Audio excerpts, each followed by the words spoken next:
Мисля, че се намирам в най-красивото Airbnb, в което някога съм била. 5 сме, така че в момента е малко разхвърлено, но всичко е направено с толкова много любов и вкус.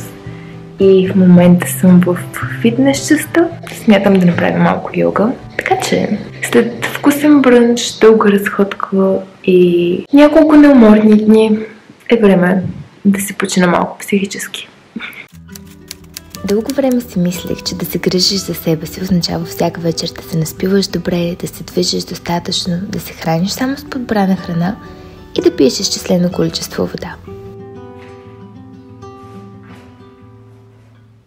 Отнеми време да разбера, че макар и хубави, тези навици понякога ни поробват. Хубаво е да мислим за здравето ни, но още по-хубаво да разберем, че не всичко е на всяка цена. Понякога не просто допустимо, а необходимо да изядем нещо забранено, да излезем навън, да се отпуснем, без да изпитваме огризение, че сме се провалили.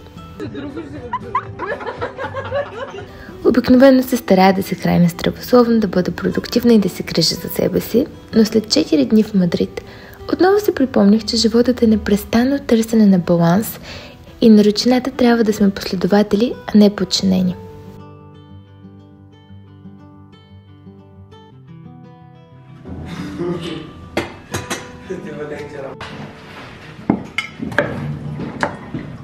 This is like from the garden. Yes. Yeah. No. It looks like.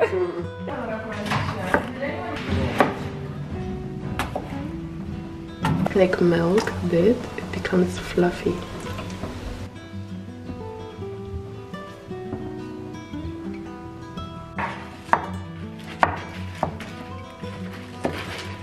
It is, we have? Yes. I use it as a bowl keeper. So we cut also this. And it's nice. A monkey comes, it eats it, and then the seeds fall in the Yes, and then it grows. But this doesn't have a great taste, you know? Yeah. It doesn't have taste. But it's very beautiful, so that it puts all his genes into being attractive.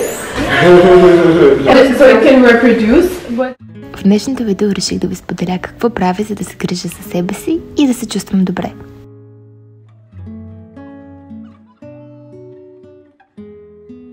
Вървя пеша вместо да взимам градски транспорт и гледам да прекарвам време сред природата. Не винаги имам възможност да избягам от града, но понякога и разходка до някой парк или до морето е повече от достатъчна, за да се чувствам добре. Когато съм в България, ходя на село, прекарвам време под слънцето, карам колело или просто седя на плажа, без непременно да правя нещо много важно и значително. От началото на тази година започнах първо да закусвам, а после да пия кафе и се чувствам значително по-спокойна и по-енергична през деня. Да пием кафе на гладно не е най-хубавото нещо, което можем да правим за себе си. Отделям време за културни дейности. Докато живях в Париж, обожавах да посещавам музеи, тъй като голяма част от тях бяха безплатни и осъзнах, че насладата и удовлетворението, което изпитвам при посещение на музей, са толкова дълбоки, че оставят топло чувство в мен в продължение на дни. Това реално е първият път, в който идвам в Ле Пети Пале. И толкова много се разчувствах. Отдавна не ми е повлиявало така изкуство. Поради някаква причина винаги подминавам музея. И днес просто реших да вляза, понеже винаги ми е на път. И не знам защо не съм идвала по-рано. Това е едно от най-красивите места, на които съм била.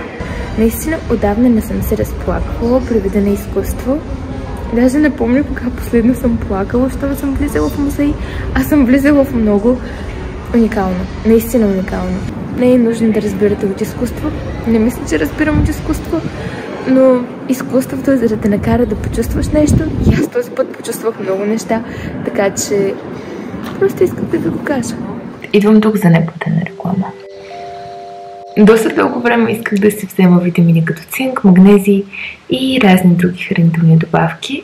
Но за да си направя всичко това, трябваше да изхарча доста пари. И така попаднах на Cure. Всъщност, те се свързаха с мен, но преди да се свържат с мен, вече знаех за тях, тъй като ми излизаха навсякъде. Пак казвам, не е платена реклама, просто ми пратиха една кутийка с витамини и ми дадоха код, който и вие може да използвате за отстъпка. Защо толкова много ми харесват кутиите на Cure? Защото всъщност всеки месец получавате една персонализирана кутия спрямо вашите нужди и на всяко съченце ще пише вашето име, както тук пише Мари. Не знаех точно какво да си поръчам, но в сайта можете да направите тест, който евентуално да ви покаже от какво тялото ви би могло да се нуждае. И аз си взех следните неща. Взех си пробиотик, магнезий, грифония, цинк и родиола. Никога допреди това не бях чувала за грифония и за родиола, обаче не знам дали е заради таблетките, но в действителност от доста дълго време не мога да се наспивам и откакто започнах да приемам 5 витамина, спя като бебе. Абсолютно може да е плацебо ефект. Не казвам, че страшни чудеса могат да се случат, когато една седмица и половина приемате витамини, но знам, че започвам да ни се добре, когато ги взема. Чувствам, че правя нещо хубаво за себе си. Така че определено съм доволна от месечната ми кутия. Ще оставя линк към сайта по-долу и ще ви дам код за отстъпка. С кода ми може да се възползвате от 30% намаление от първата ви поръчка. Това все още изглежда като платена реклама. Искам ми се да беше. Кюр, ако гледате това, вие няма да го гледате, но ако гледате това, няма да откажа да имам поне едно спонсорирано видео в този YouTube канал. Готвя и ям вкъщи през 90% от времето. Не толкова заради това колко вредна и скъпа храната навън, а заради приятното усещане от това да се сготвя нещо вкусно сама и да отделя до времето си, за да приготвя нещо за себе си.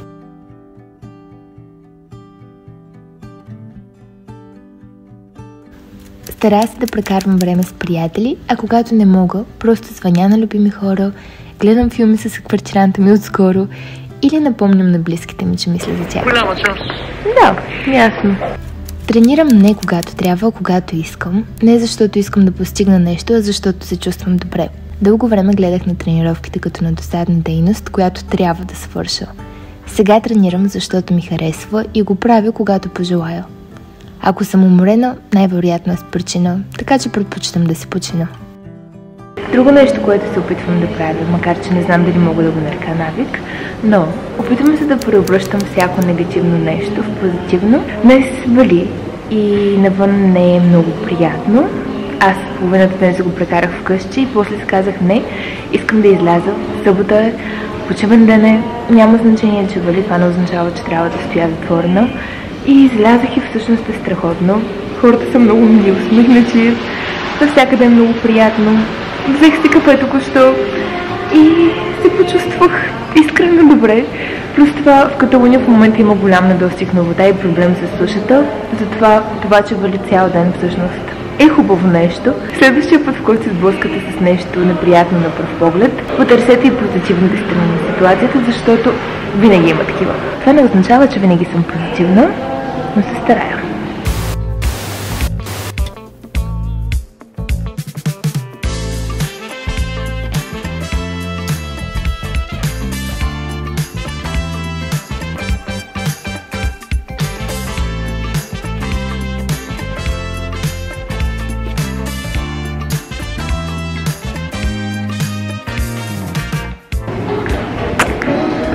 Това е много изграден навик и ако трябва да съм откровена, ми е малко трудно да го правя, но се събуждам и се опитвам да не използвам телефон в първите 30 минути от събуждането ми.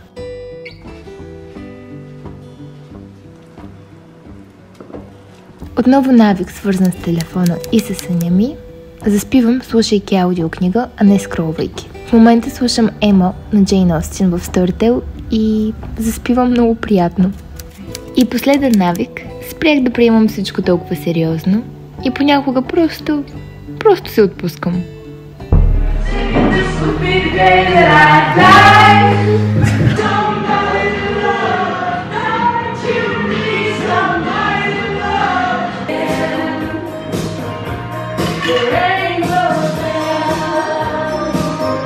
Здравейте! Отдавна не съм правила такъв тип видеа и се надявам, че не съм ви отекчила. Знам, че не казвам нищо, кой знае колко иновативно, но това са неща, които ме карат да се чувствам по-добре, затова реших да ги споделя с вас. Дълго време ми беше много трудно да правя каквото и да било за себе си, тъй като нямах мотивация, нямах желание и бях с идеята, че винаги трябва да съм перфектна. когато правя нещо. Действително обаче нещата стоят по малко по-различен начин и осъзнах с времето, че не е нужно да се чувствам винаги добре. Много хубави неща се случват и в лоши времена. Също така не е нужно винаги да съм перфектна на 100%, когато се опитвам да се чувствам добре. Понякога ще правя някои неща, понякога не. Някои дни ще пия достатъчно вода, някои дни ще пия повече вино или кафе. Осъзнавайки, че не всичко трябва да се случва винаги по най-добрият начин, всъщност човек се освобождава от много тежък товар. Ако някой има нужда да чуе това нещо в момента, не се отчайвайте, че не сте перфектни, не се отчайвайте, че нямате дори мотивацията и желанието да бъдете хората, които искате да бъдете някой ден, защото знам какво е да нямаш желание, знам какво е да нямаш мотивация. Ако не сте добре, повярвайте ми, минава, всичко минава. Просто се хванете за нещо, което обичате и чакайте да дойде момент, в който с лекота ще започнете отново да извършвате неща от ежедневието, без това да ви коства много усилия. И с лекота ще започнете отново да се наслаждавате на дните ви.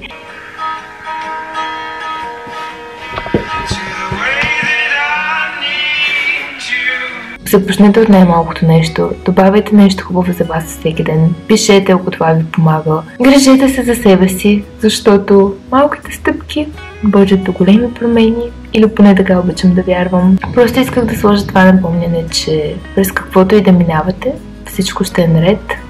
Много банално и драматично звуча, както винаги, но ми се иска хората наистина да повярват в това, че нещата стават по-добре, защото наистина имах един почти 2-годишен период, в който не се чувствах напълно себе си. И сега, ако мога да извлека някакъв урок през цялото това нещо, през което минах, минава. Всичко минава и никога не е излишно да направим нещо мило за себе си. Така че грижете се за себе си, правете хубави неща и не забравяйте да се забавлявате. When justice